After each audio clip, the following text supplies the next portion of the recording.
Borno attack. US promised to sanction perpetrators. We are compiling names. PDP's Ehilebo.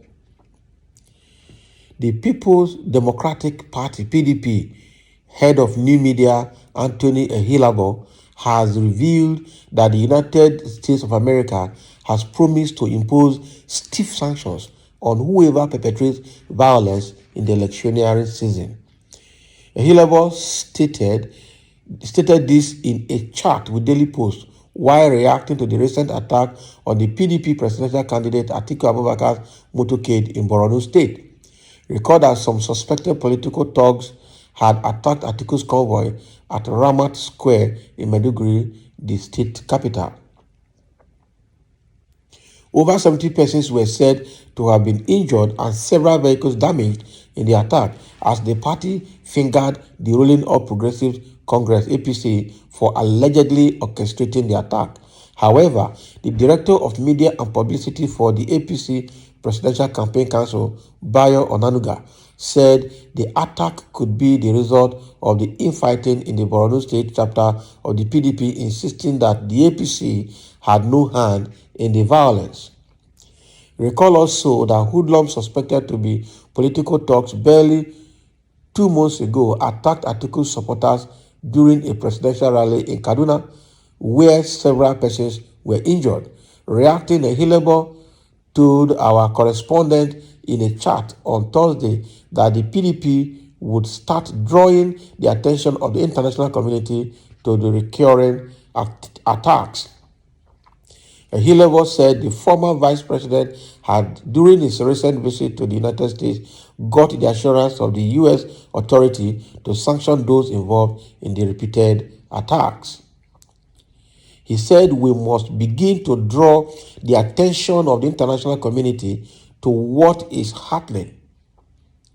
Remember, this is one of the reasons my principal and candidate Atiku Abubakar went to the United States to do.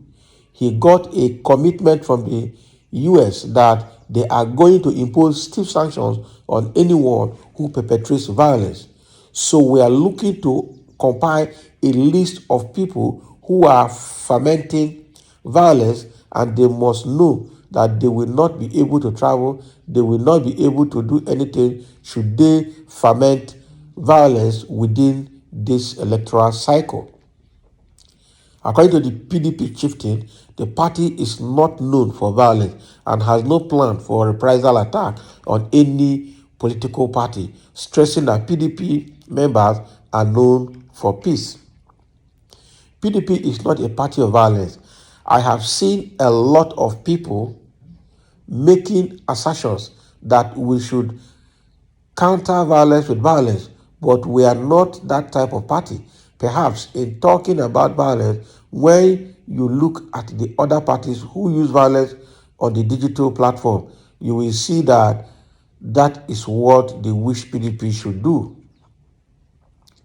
They want to see a party that is violent, a party that reacts to incidents only on the strength of violence. However, we are strongly opposed to such engagement because that is not what and who we are. We must remain a political party that follows the process of convincing people that we are only seeking to convince them for the electoral mandate. We must let them know that we are prepared to allow them to exercise their franchise, he added. Wow. So what Ehilebo is saying is that based on the recent attacks that PDP is getting especially from the first two states, Kaduna State and Borno State, that their principal, which is Atiku Abubakar, had visited United States and reported to United States and now gotten the commitment of United States government to punish anyone that is perpetrating this attack. All right, they said they are busy compiling names now, all right, of anybody that is involved, and what they will do to such person is that the person will not be able to do anything. Maybe with United States, I will not be able to go to United States. But the people causing this attack, some of them are just grassroots amajiris. They will not travel anywhere, except they are going to find their principal who is sponsoring them.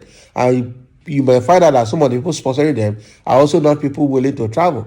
Probably the only way they can travel is just enter motorcycle or keke marwa and cross to Chad, Cameroon, or Niger Republic. Those are the kind of international travel they make.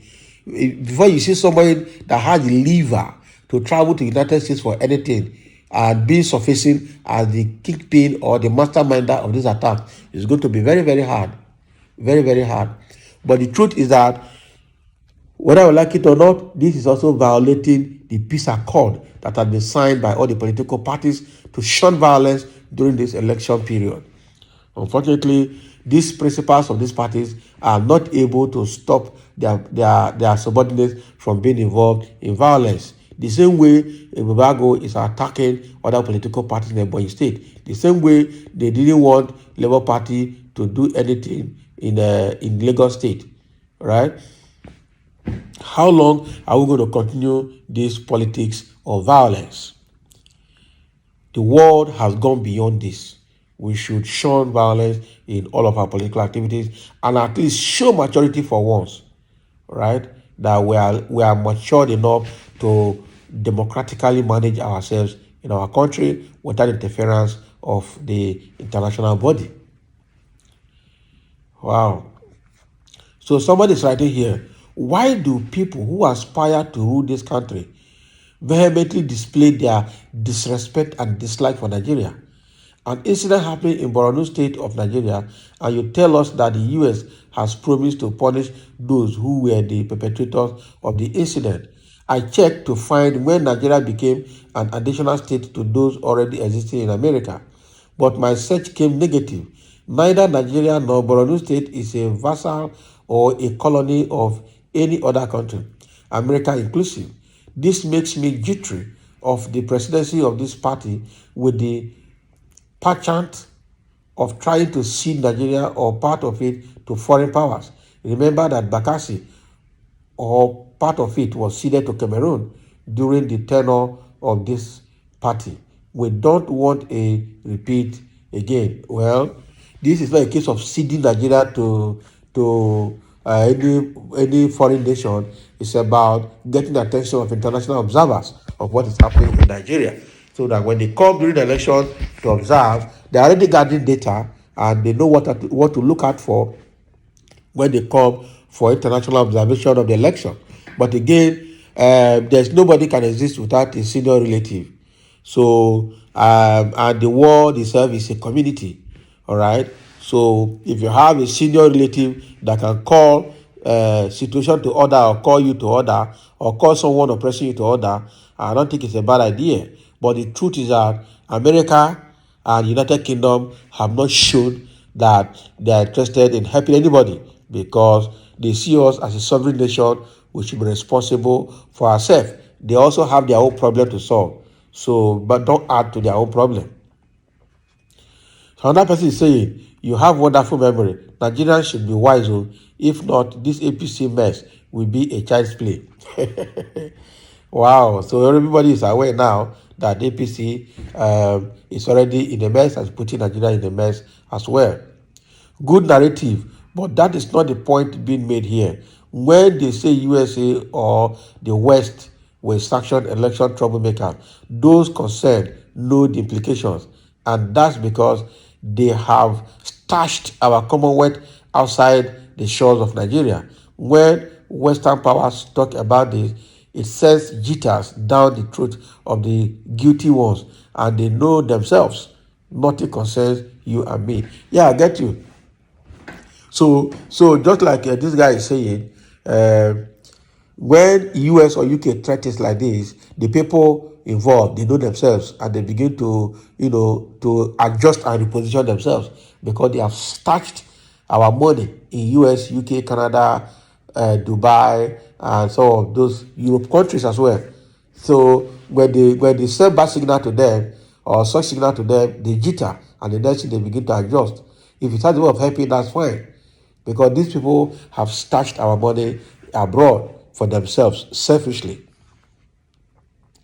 So this is what Hillary is saying, that U.S. has promised to sanction people that are perpetrating violence during this election period.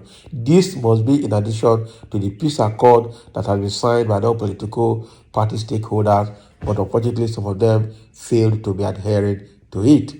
So thank you for listening, and let's have your comment below.